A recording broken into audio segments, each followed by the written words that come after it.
Piye? Ngene? Oh, ngene Meta Jawa ya. Ngene lho. Oh, ngene ya. Oh, lek ngene Meta Jaya. Utuk ngene. Piye? Ngene lho. Oh, Iki nek rada mbuka lah. Sing endi? Iki nek lho rada mlethek, Pak. Sing ndi? Oh iya. Ambemu. Oh, ngene to Los Jaya ngene ya. Iya. Oh iya. Aku iso lho ngene. Oh iya. Saman wis medhok karo Pak Supardi urung sore mau. Mpun nggih. Sampun foto. Sampun foto nggih. Nggih, tapi kula supir Ah. yang pundi? Pak Lurah Bangsongan. Nggih. Nah, diaturke iki pamundhut saka beliaunya. Mono ya kebak tumplek-blek sing mirsani ya Mas Gareng. Lah iya panjen tenan kok. Ayo melu biyen nalika isih cilik isih SD nduk Niken Salindri iki diangkat karo para dalang-dalang dijaki nyinden. Lah iki wis kuwalik zamane dalang-dalang padha diangkat saka kondange tenare anak wedok Niken Salindri. Oh, aku mengakui hal itu. Oh, iya. Ya, mergo kuwi yo nglakoni ya, Gong. Anu ya aku yo nglakoni mancalahe. Oh iya. Kowe nganti saya ini krasa ora Ken? Krasa ora nek to kekuatanmu ki luar biasa iki krasa ora. Kowe lek dadi sinden nomor 1 di Indonesia anu krasa ora, Nduk?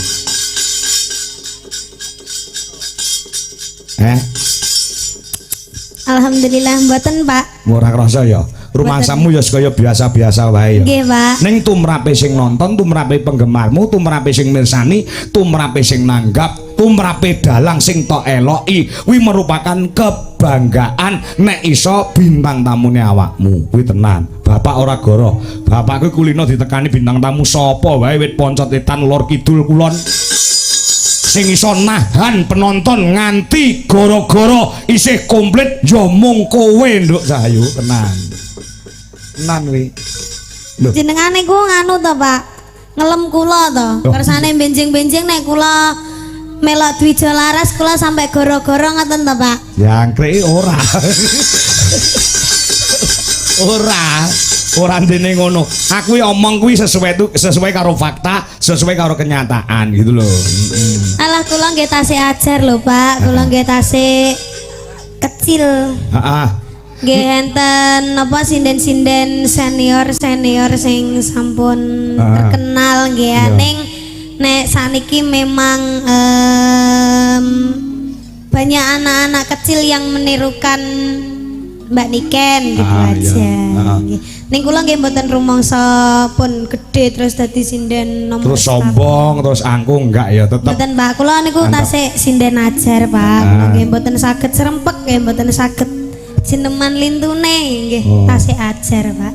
Bocah kok seneng lembah mana ndak pasor. Oh, tidak mau apa jenenge? Ngungake dodol lek cara Jawane. Iki apa jenenge orang rumangsani lek wis dadi sinden luar biasa nek kanggone awake dhewe ora krasa. Aku ya ngono kok, Nduk Ken. Aku ki nganti saya ini rumahsaku yo dalang biasa-biasa saja. Jenengane luar biasa lho, Pak. Napa? Luar biasa lho jenengan niku namanya sekarang jenengan niku lagi munggah-munggah lho, Pak.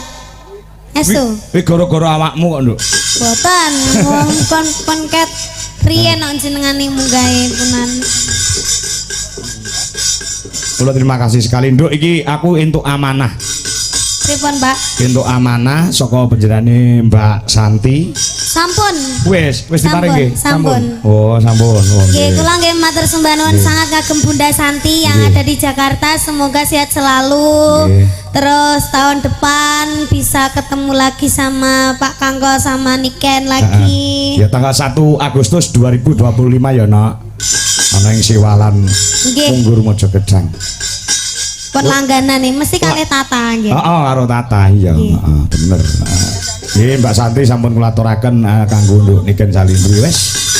Pokoke sing tresnane akeh dijaga kesehatane sing penting kuwi nek wis laris ki ora urung tempure karo tenaga karo pikiran. Nggih, ora mung sinden klebu dalang barang ya ngono no. Aku pirang-pirang dina ki asam lambung ora tok munggah sithik. Lah nggih sami, Pak. Niki napa usum ya, Pak ya? Usum ya. Nggih, sami kula asam lambung niku ben isuk mencret, Pak. Bocahne jujur men. Ki campur masuk angin apa piye? Kayak rasane niku apa pelintir-pelintir niku marine namung setunggal, Pak. Ngopo? Disuntik. Disuntik mari ya. Padha. Nggih. Bapak ya ngono. Lah nggih. Lek wis nyuntik, lek wis disuntik mari. Nah. Dadi isukno mencret ya kaya mie sing dipangan. Kayak ora peduli lek luwe iki mbok omong jorok ora peduli kok. Ya. Wis kulino. Ah sinom meneh sana. Awak menak. Bisa ya? Saged, Pak. Pelok Mas Indro. Nek pelok ki nyamat, nek slendro ki Nyamat mawon. Nyamat nggih, nyamat. Coba. Ajar nggih, Pak. Siap. Engko nek neng Surabaya ku ya nganti gara-gara pamunute kabeh bintang tamune. Nggih, Pak. Siap. Ya. Mergo sing duwe gawe kuwi piyayi gede-gede ngono lho. Nggih, Pak. Gede-gede. Nggih, Pak. Pokoke engko awan tak jajakne, arep njaluk seblak apa njaluk cilok. Seblak to. Oh, kula mau kalih Ibu pun nganu pun berbincang-bincang mau ke pasar Atom, Pak. Pasar, golek membeli perhiasan. Wem perhiasan ya wis tuku los. Alah yo ndelok-ndelok tok Ibu. Berlian to kuwi. Aja sing larang-larang. Ndelok-ndelok tok, Pak. Aja sing larang-larang sih, bapakmu biek menggeh-menggeh bar bayar sawah. Bareng entek duit 2 miliar iki bayar sawah. Sik iki jek ambekan. Pun, Pak. Ya coba.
Walaupun awakmu ora krasa ning sing ngrasakne wong liya. Oh, ngono ya, niken ya. Hah? Aku ki pentas ning alun-alun Karanganyar kuwi sering, Nduk, Ken. Nggih. Ketika awakmu ning kono kae penonton terbanyak selama ada wayangan di alun-alun Karanganyar. Alhamdulillah. Tenan ora goroh. Uga klebu ning Siwalan nggih mben. Siwalan Munggur Mojogedang Mbak Santi ki sih monitor penonton terbanyak ketika kamu hadir di situ. Boys luar biasa kamu. Yo lanjut sih. Nah. Pangestune. Ya. Nah, iki ganti Nduk Niken Salindri. Ya, Lagune apa? Lamunan dispesialkan untuk menjalani Bapak Supardi, kepala desa ning Bangsongan. Muga-muga tahun ngarep bisa ketemu meneh ya, Nak. Anu ya, Truk. Ya, sosowan mrene meneh. Ya, wis bacot kaya dene sedulur. Awake dhewe ning Bangsongan iki kaya dene mung nutukake sejarah. Apa jenenge kuwi neruske tongkat estafet saka panjenengan Ki Haji Sukron Suwanda. Biyen ki ya langganan Bangsongan kene. Wong aku jek SMA bae aku biyen melu sowan ana ing kene. Wah, ngono. Mbuh lurahe sapa aku wis lali. Ya dadi awake dhewe nutukne tongkat estafet saka Mbah Haji Sukron Suwanda. Ya. Wis sawe dawuh. Ayo, supon musik yuk. Sanidi Sinden Kediri. Bikin Sanidi.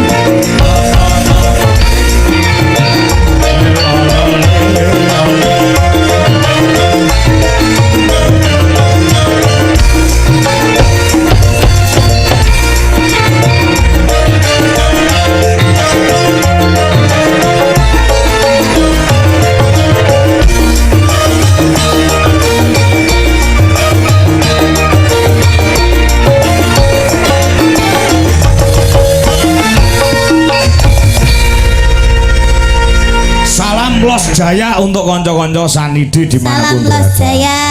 Kok iso salam Los Jaya ki ngapain, Nduk, kan maksudnya? Kirangan nggih, Pak. Lah ya, pokoke slogan kuwi ya. Nggih. Salam Los Jaya piye, Pak? Tangane, Pak. Tangane piye? Tangane piye? Lah ya piye aku ora ngerti. Piye tangane? Piye? Ngene? Ngene. Oh, ngene Ngene Meta lho. Jawa ya. Ngene lho. Oh, ngene ya. Oh, lek ngene Meta Jaya. Utuk ngene. Piye? Ngene lho. Oh, Iki nek rada mbuka lah. Sing ndi? Iki nek lho rada mlethek, Pak. Sing ndi? Oh iya. Ambemu. Oh, ngene to Los Jaya ngene ya. Iya. Oh iya iya iya. Aku iso lho ngene. Oh iya ya. Saman wis mentok karo Pak Supardi urung sore mau. Ampun nggih. Sampun foto Sampun ketinggalan, foto, Pak. nggih. Nggih, tapi kula supir Ah. yange pundi? Pak Lurah Bangsongan. Nggih. Nah, diaturke iki pamundhut saka beliaunya. Iki khusus sampeyan sing kudu melantunkan mergo panjenengane Pak apa jenenge Supardi iki asine ngrasakne tanggal 13. Sing sampeyan ora iso maju, sing sampeyan longgar. Lho, piye kaya ngono kuwi? Nggih, Dalah Pak. yo aku pas longgar. Pokoke aku manut kowe kan. Ya. Ya. Diaturke ya, Nak. Ayo. Nggih, Pak. Nah, yo lamunan sing disuwun yo gamelane yo katut. Nah, campur sari oke. Ning gamelane yo dikatutke. Oh iya, niki salindri iki lagi seneng-senenge karo gamelan. Ya. Yuk.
sudah puas semuanya.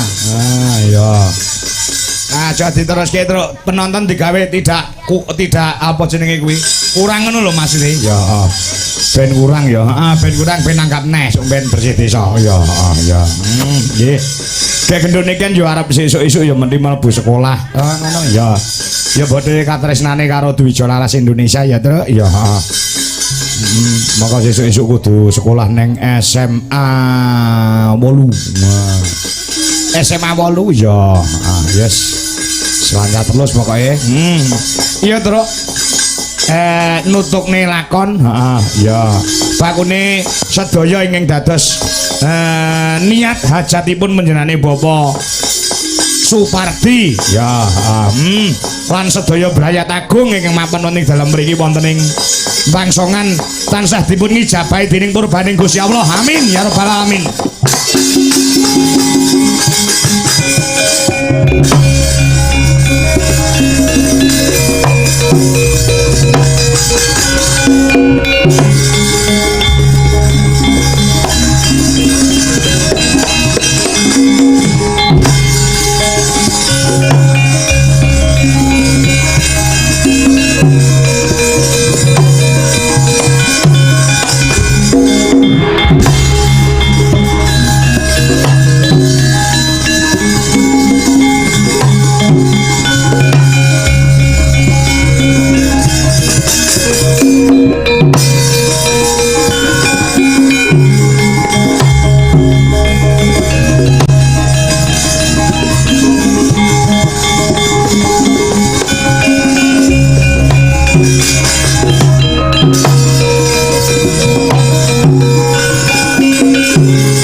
miwat langening kalang yuan haglara pandamun cara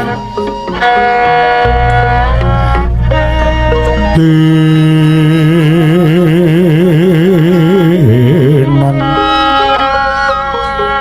leraka konang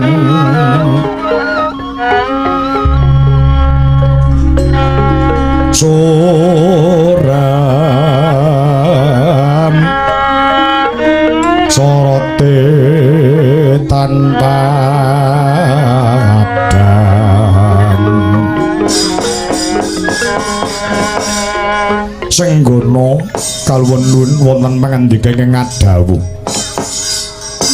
anggoning sun angantuan tukang sarta anganti-anti nggono bali mring negara Pancawati kaya dene ngenteni sileming palwa gabus kumambanging watu item kepiye mungguh pawaratane anggonmu lumawat ana ing klambis ireng yoning kareng kadempel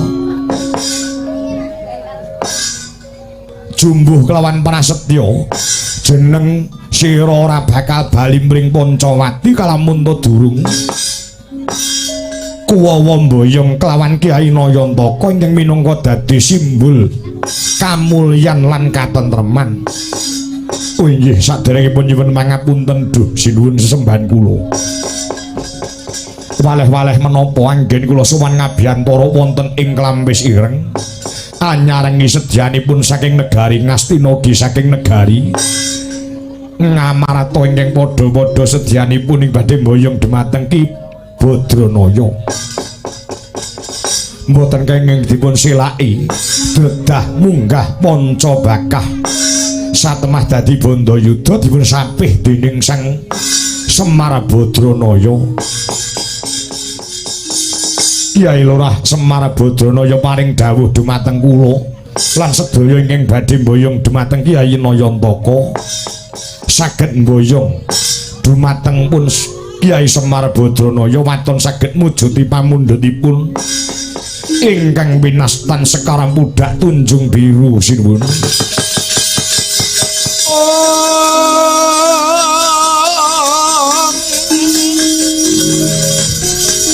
Miwat langening kalang nyuwanaglara pandamuncara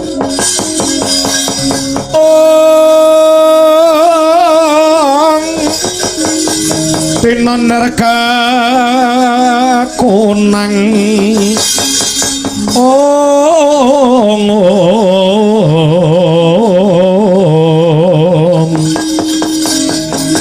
kasara lan pajaring para naminggakono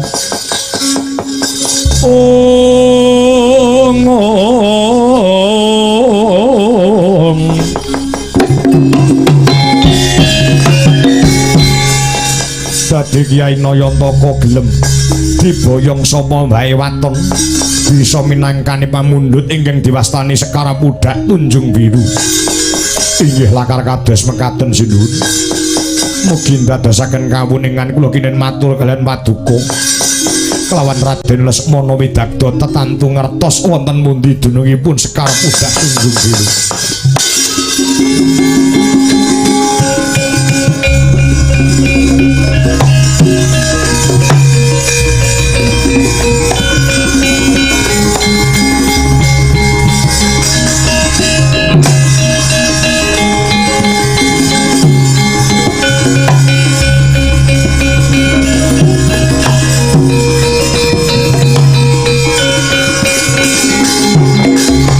Palugon laguning wakas lukita linudeng kidung kadung kader ngamomor memangun manah rahayu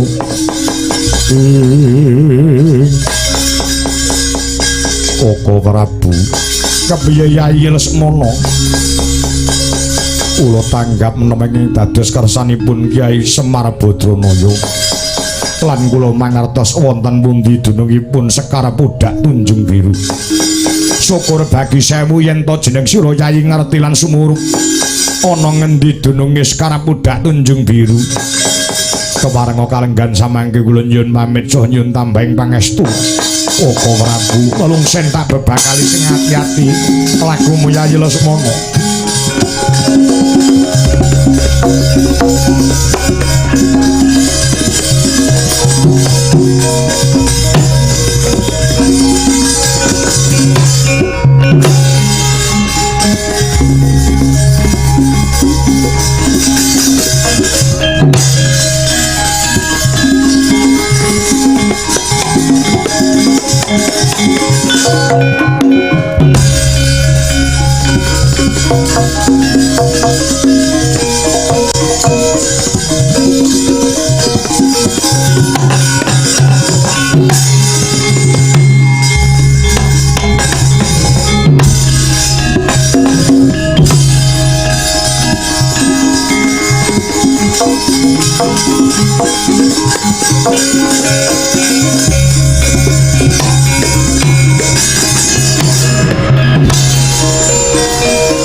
tansah maring sukma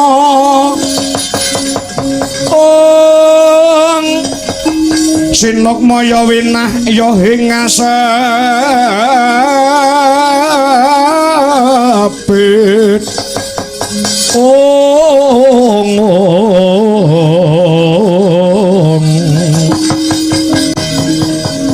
pambukaning warana tarlen saking liyep layaping aluyuk pindha pecating supena Gatotkaca kawon wonten pangandika ing ngadawu Wa Prabu Indrawati cumengklungen nggon nganti-anti minangka dadi dutaning para Mandhawa mboyongi kelawan Kyai Nayantaka kepiye mungguh pamaratane Wa Prabu dalasan Paman Arjuna sampun kasembatan kula prapta wonten ing Kelambis Irenggih Karang Kadempel terus kawuning ngono dhuh Wa Prabu Indrawati sesarengan lampah kula kelawan utusan saking Pancawati dalasan saking negari Ngastina ing padha sedyane badhe mboyong dhumateng Ki Semar. Ki Semar paring dawuh. Ki Semar paring dawuh dhumateng kula. Sinten kemawon saged mboyong dhumateng Kyai Nayantaka. Alamun saged mujuti pamundhutipun apa sing dijaluk kelawan Kakang Badranaya wujudipun Sekar Pudak Tunjung Biru. Janaka mangkatos lah gedhe siang mungsuh.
tumring kahutaman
Yahning talaga kadilangit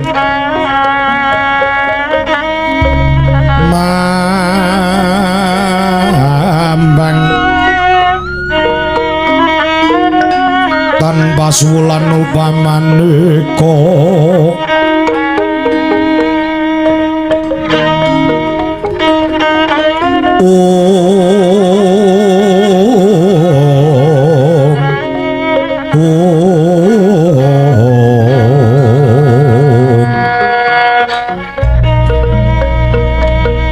lintang tulya kusumaya sumawur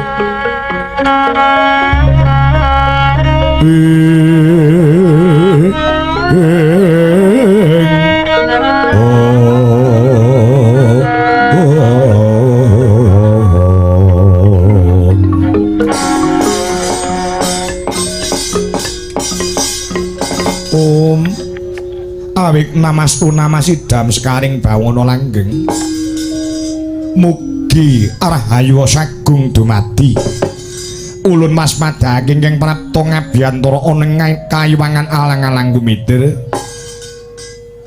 Lesmana widagda paran padha kanthi karharjan inggih pukulun niskala sowan kula mboten wonten alangan setunggal menapa keparing kula ngaturaken sembah pangabekti mugi kunjuk sandhap padha paduka yuwang adi pukulun iya Lesmana banget panalima ulun karya bombong birawa jroning nala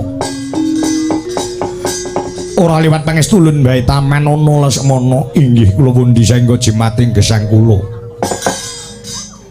kawis tinggal sumengko pengawak bojol sigra ingkang mawa gita inggih hamengku gati nggon ngabiyantara ana ngarasa ulun murkage dina samengku matur kelawan ulun apa sing dadi sedyaning nala nggonmu ngabiyantara ana ngarasa ulun ana ing alang-alang kumitir inggih pukulun waleh-waleh menapa arehne kalenggan samangke negari Pancawati nembe kelangan kamulyan ugi kelangan katentreman wangsit ingkang dipun tampi dening Koko Prabu Rama Wijaya saged manggih raharja wilujeng kalamun to saged mboyong dumateng Kyai Nayantaka inggih Kyai Lurah Semar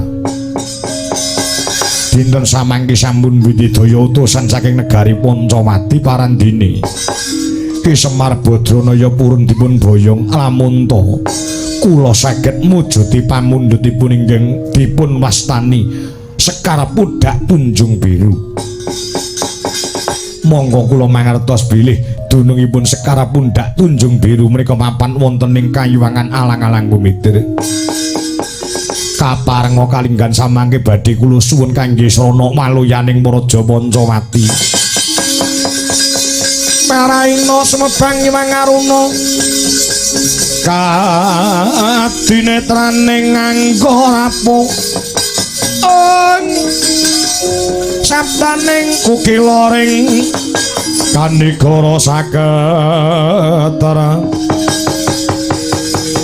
kene dunganing kong lirwowo sing pini panca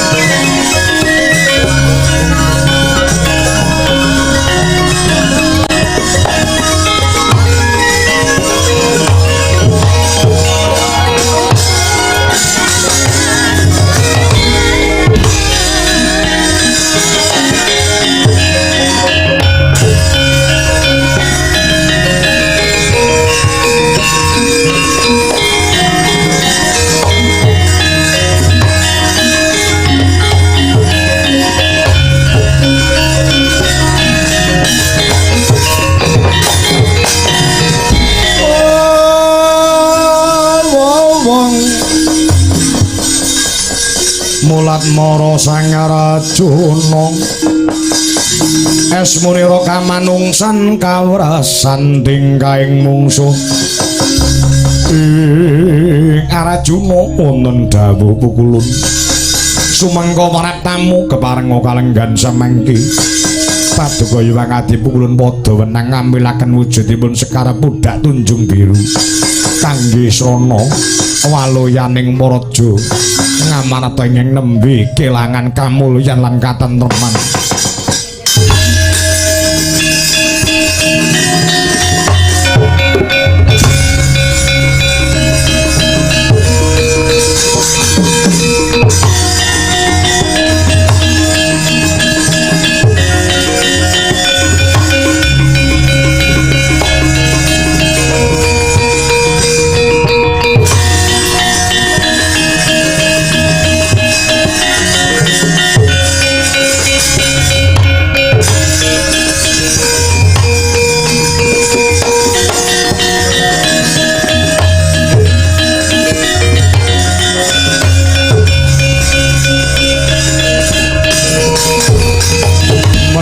Sunari mengkalbu budine kang den bawani wenganing Kyasukurya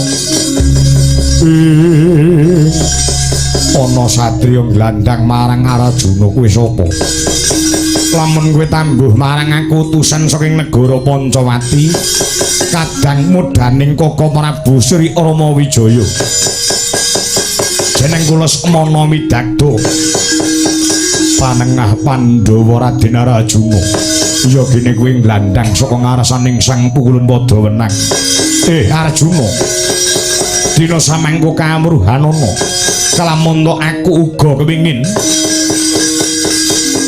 mboyong wujude Sekar Budak Tunjung Biru dadi jalaran ora beda kowe aku ya kepingin mboyong Kyai Nayantaka nganggo srana Sekar Budak Tunjung Biru sembodo mboyong lamun terus bengkah dadaku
Tinimbang kanggo rebutan luwih bisa tak balangake Sekar Pudak Tunjung Biru.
Saking Gudha Gurukula yen panamutusa Sang Sri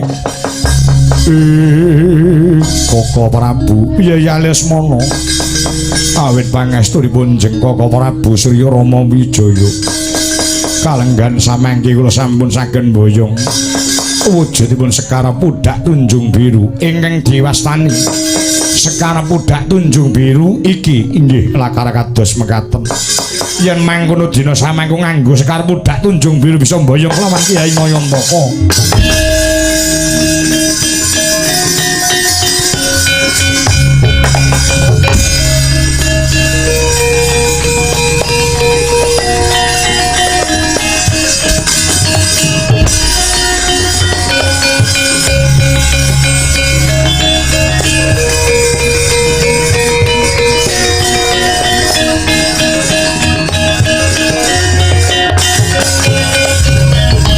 Kala narapa kresna tantulus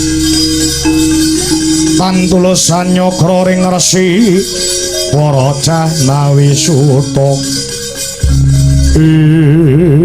Arjuna wonten dawuh Koko Prabu menika wujudipun Sekar Pudak Tunjung Biru. Kowe rong tau weruh to Sekar Pudak iki modele piye ngono rong tau weruh to? Walah, iki dudu Sekar Pudak Tunjung Biru. Lajeng iki mung cangkoke utawa wadahe kembang kula namung saged angsal niku entuk cangkoke ngono rite dadak nganggo ngrebut iya apa ora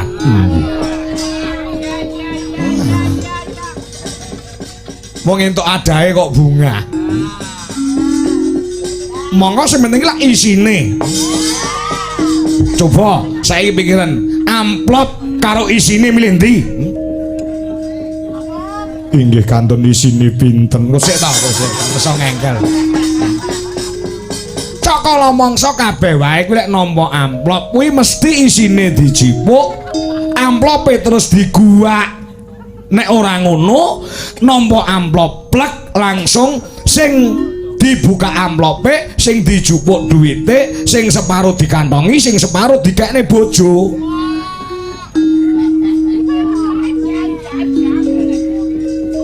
napa wonten ala akeh sing ngono kuwi ora ngono sama sang amplop loro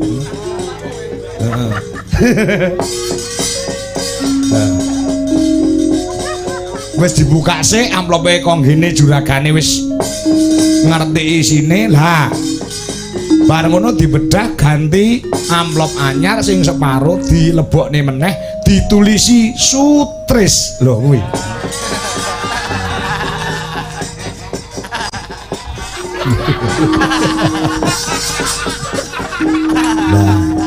lah ngono ki maling ngelek-ngeleki juragane dikira bayarane mung semono lah suwe-suwe karo bojone ora entuk melu terusan aja melu juraganmu kae wong bayarane ngono semono ngungkuli Cina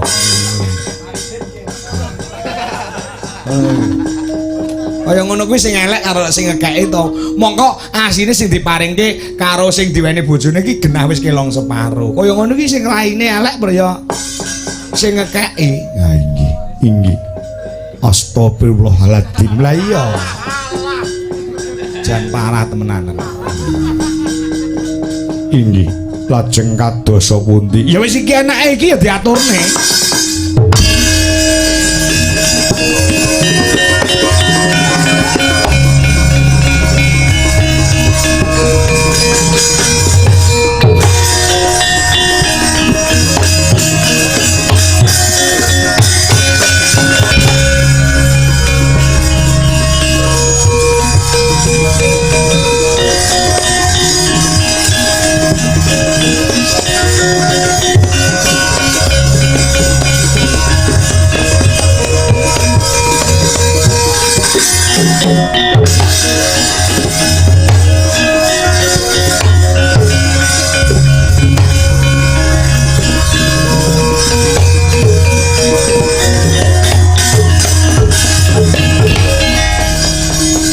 Kyai Semar pripun dina samangka ingkang isa mujudi apa dadi pamundhute Kyai Nayantaka saking negara Pancawati samu barange wis ditebus mula dina samangka ayo tak boyong mring negara Pancawati dina iki minangka dadyasana waluyaning negara Pancawati keriyen niki kembang utawi Sekar Pudak Tunjung Biru iya Kyai niki tek mboten komplit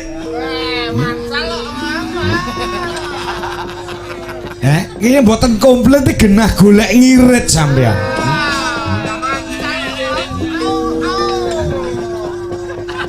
ayo komplit sing kurang apane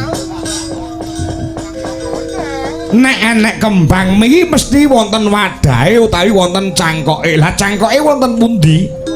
Tak kurang ngerti Kyai. Lah mboten sah. Mboten sah niki jenenge.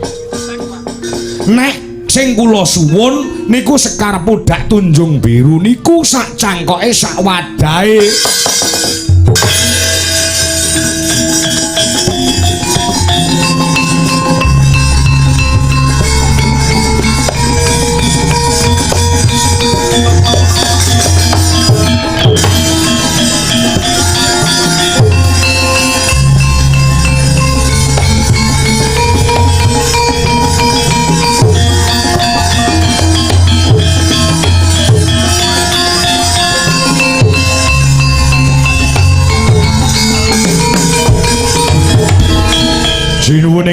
Poncowati ya Kakang Semar aku nyusulne cangkoke Sekar Pudak Tunjung Biru wis mangsa Bodhawa kelawan Kakang Badranaya arep neng Ngamarta ya monggo arep neng Poncowati ya monggo arep neng negara Ngastina ya terserah wis aku njal pamit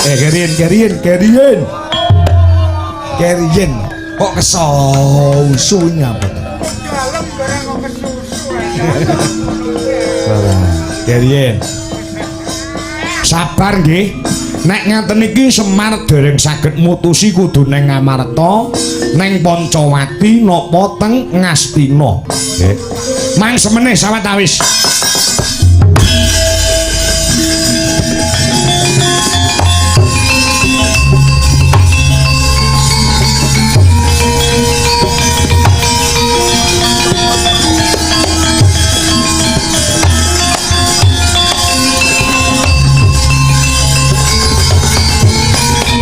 pinuja dening Sang Badranaya wujude Sekar Pudak Tunjung Biru sak cangkoke Sekar babar badar sejatining wujud ingkang garwa Sang Dewi Kanastren ingkang wus mundi wujude Wahyu Kamulyan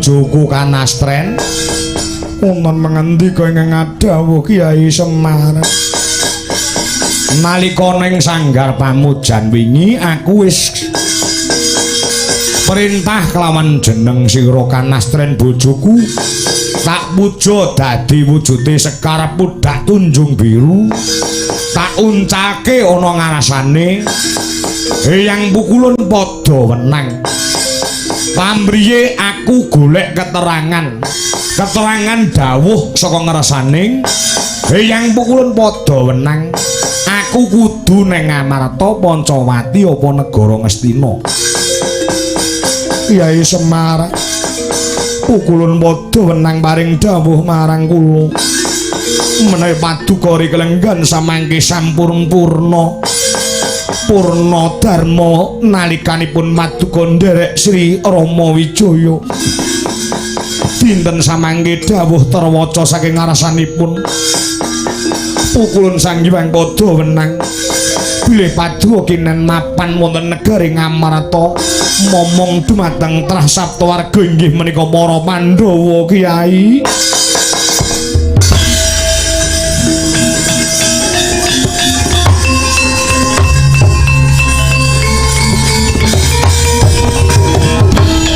sinuwun Rama apa Kyai Semar sing ngucap sanes kula lho nggih sing ngucap sanes kula ning niki dawuh saka ngrasane pukulun Sang Hyang padha wenang lumantar bojo kula Kanastren kanthi jembaring dada mang tampa nggih kula pun dangu anggenipun nderekke paduka purnaning tugas kula duk nalika semanten kula nderek paduka ngarampungaken pakaryan nyirnakne angkara murka ingkang dipun sandhang dening Sang Dasamuka kula sampun paripurna lah rikelenggan samangke kula wonten mriki dipun pilih dening lapisaning para kawula lapisaning para masyarakat kula dados lurah wonten mriki lan kula kinen ndombani dumateng trah saptawarga inggih menika para Pandhawa sampeyan sampun genah nggih sampun ngantos dadi gelo ing ati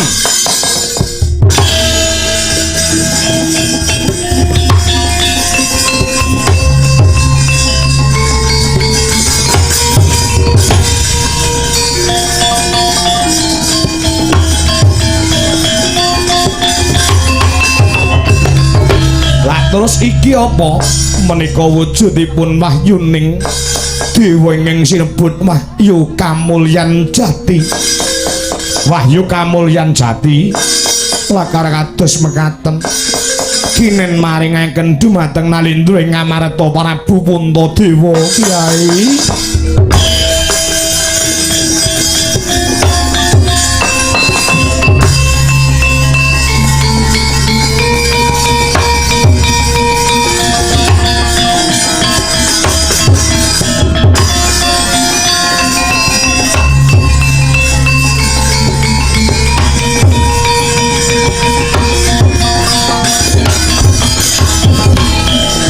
kula Puntadewa piye Kyai Semar rikelenggan samangke nggih awit ampun dados pepestaning jagat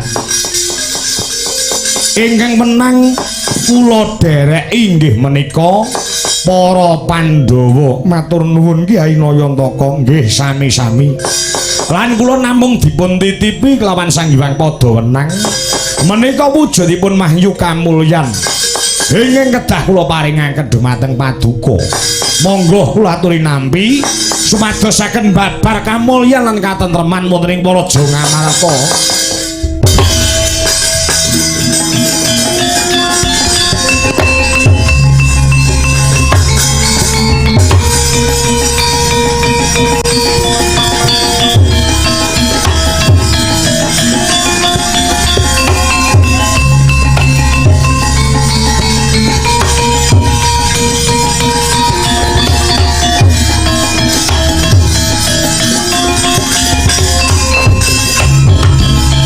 Matur nuwun Kyai Semar sami-sami Koko Prabu Ndorowati matur nuwun Koko Prabu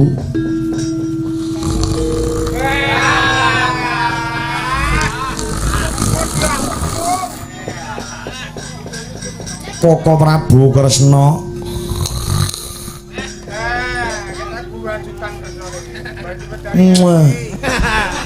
kono jauh ya iki Mumu nggih. Kesayangan.